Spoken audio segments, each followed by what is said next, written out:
Welcome to Down the Rabbit Hole with Kathy Beckman and Joseph Anthony.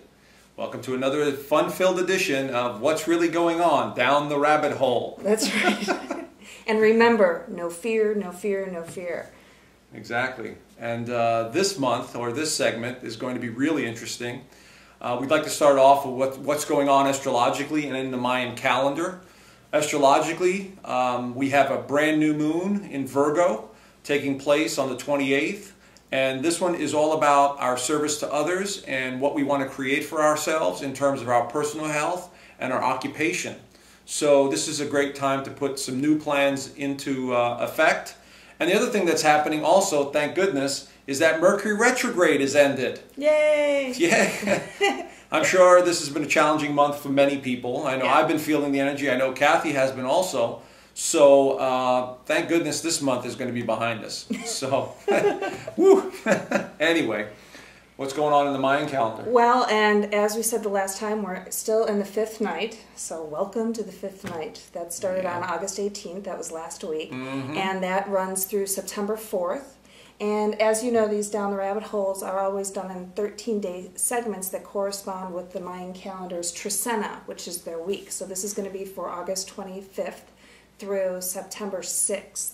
Okay? And this one happens to be Keynes, which is also wisdom, and it's also for forgiveness. So during these 13 days, it's a perfect time to either ask for forgiveness for things that you have done, or perhaps more importantly, they say that one of the best gifts that we can give ourselves is to forgive other people. Absolutely. That's the classic message of Christianity at its core, is to forgive. Because when you forgive, basically, you're letting it go and you're not holding it, you're not harboring and festering it inside. So, given this crazy energy now that we're all feeling, and you know, even the Earth's changes that are taking place, as you know, there have been an earthquake or two around the country, Washington, D.C. area, Virginia, and Colorado. There was a third one, wasn't there? Somewhere in the Pacific, there was another earthquake. It was 7.0 that took place. And 2 days ago, they were around the islands that are northeast of Australia, and there were aftershock after aftershock going on. Exactly. So, you know, we're all feeling this energy, including the Earth. So with that, that's what's going on. And this segment, we want to cover some interesting stuff that we've talked about. And it's basically how we're being kept in fear, or fear is being perpetrated or subconsciously tossed at us.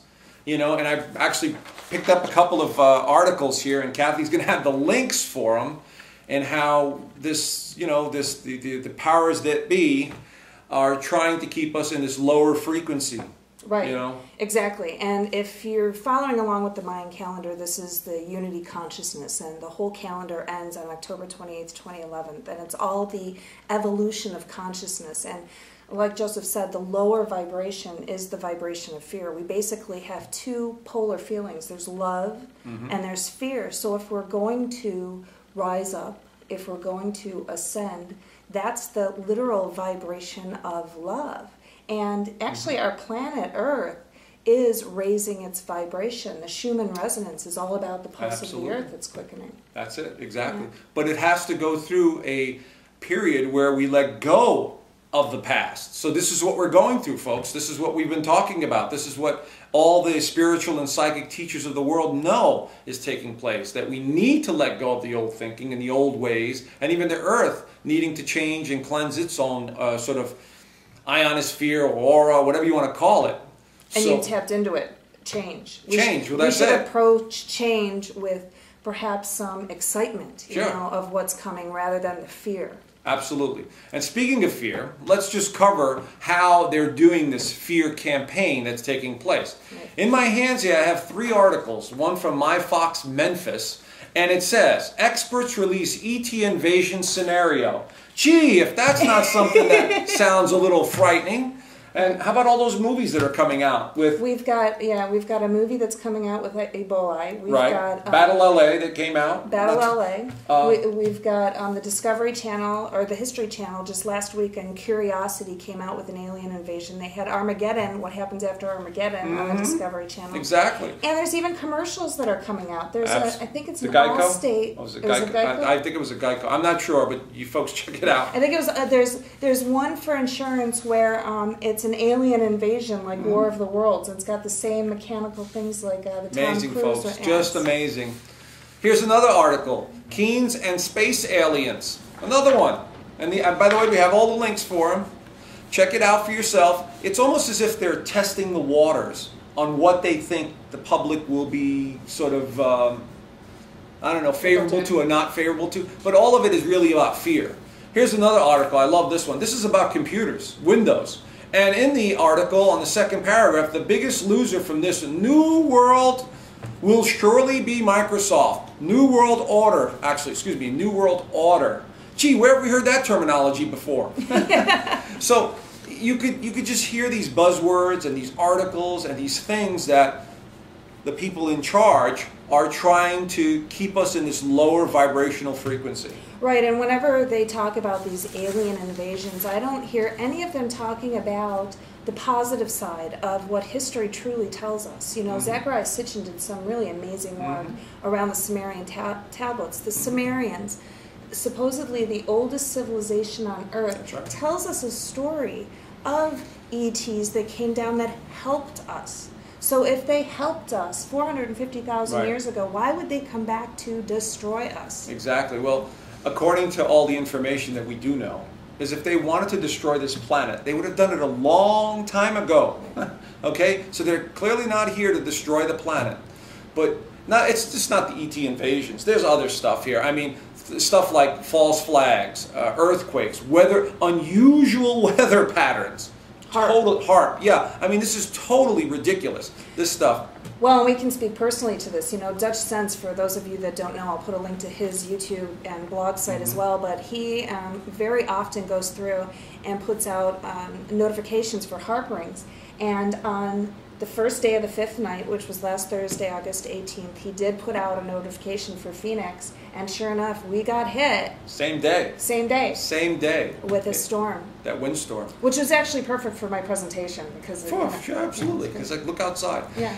But you know, we have to keep this in mind when we're watching the news or we're on the internet, that we have to keep an eye on the information that's being presented. You know, we often say, don't believe everything that anyone says. Just use your own common sense and your own judgment. Your own intuition, do your own investigating. Exactly. And you know, this fifth night, part of what this is all about is manifestation. And so many of us have heard the buzzwords around, you know, the law of attraction. Absolutely. But what we think about, we bring about. So if we look at things in a more positive way, and look at each other in a loving way. And even if you disagree with people, if you do it in a nice way, that is what you'll manifest. And that's what's so important right now. Well, you're absolutely right. And, you know, David Wilcock, who's one of our favorite person to look at information, and maybe we could provide a link to his website as well.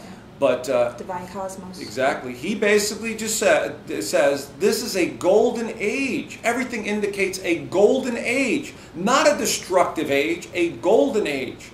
But the powers that be want to keep us in this lower frequency, as we said, and that's why we have wars. We have 3 wars, and the news is filled with all kinds of Libya crap. You know, it's all being orchestrated, my friends. And what they don't tell us when you talk about this golden age, you know, our Earth has wobble, and it's called the precession of the equinox, and we happen to be going in the time of awakening.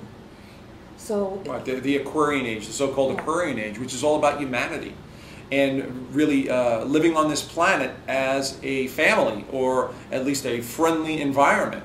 And this is the last thing that these powers that be want us to get involved in. You know, to be social and not have any wars and to share. And I mean, but you see pockets of this happening all over the world where people are saying, you know, we're just going to do our thing, and you know, screw the government. We're just going to continue to grow our own crops, and we'll support our local economies, and we'll take care of ourselves and not listen to any of these clowns in Washington, or even worse, the NATO and all these other people that so-called run the world.